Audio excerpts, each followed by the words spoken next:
Kinundena pero hindi humingi ng paumanhin si United States President Donald Trump matapos lumabas ang isang video na ipinost sa kanyang social media account.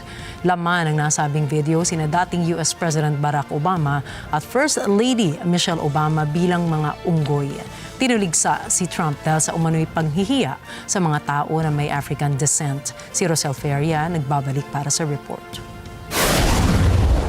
Dinepensahan muna pagkatapos ay idinilit.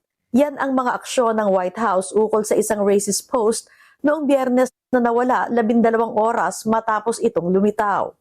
Ang nasabing video ay may habang 1 minuto at na-share sa Truth Social Network ni Pangulong Donald Trump noong Huwebes. Laman ng video ay ukol sa 2020 election na ayon sa Pangulo ay ninakaw sa kanya. Sa dulo ng video ay isang tila AI-generated clip ng mga sumasayaw na mga unggoy na nakasuperimpose ang ulo ng Obamas. Ayon sa Pangulo, hindi niya pinanood ang buong video na ipinost ng isang White House aide sa account niya.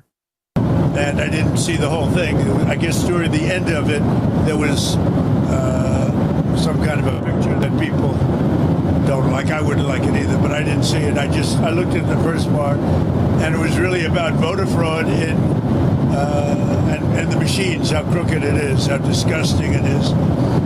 Then I gave it to the people. Generally, they'd look at the whole thing, but I guess somebody didn't, and they posted, and we took it down, and we did it. Tinanong ng reporters ang Pangulo kung kinokondena nito ang nasabing video.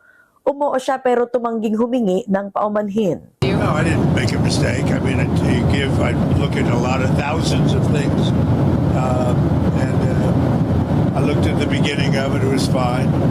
They had that one post, and I guess it was a takeoff. By the way, a lot of people covered. If you look at where it came from, I guess it was a takeoff on The Lion King.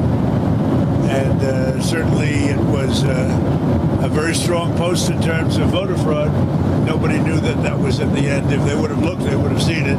And probably they would have had the sense to take it down. But Magkakaiba ang naging naratibo ng White House sa nasabing post. Isang administration spokesperson ang naunang dinepensahan ng post at sinabing isa lamang itong internet meme. Pero sinundan ito ng isa pang opisyal na nagsabing mali ang pagkakapost ng video kaya tinanggal na. Inulan din ng kritisismo mula sa Democrats at ilang Republicans ang nasabing post. Kabilang si South Carolina Republican Senator Tim Scott, isang malapit na kaalyado ni Trump. Si Scott ay black. Iilang senior aides lang ang may access sa social media account ng Pangulo. Tumanggi ang White House na pangalanan ng staffer na nag-post ng kontrobersyal na video.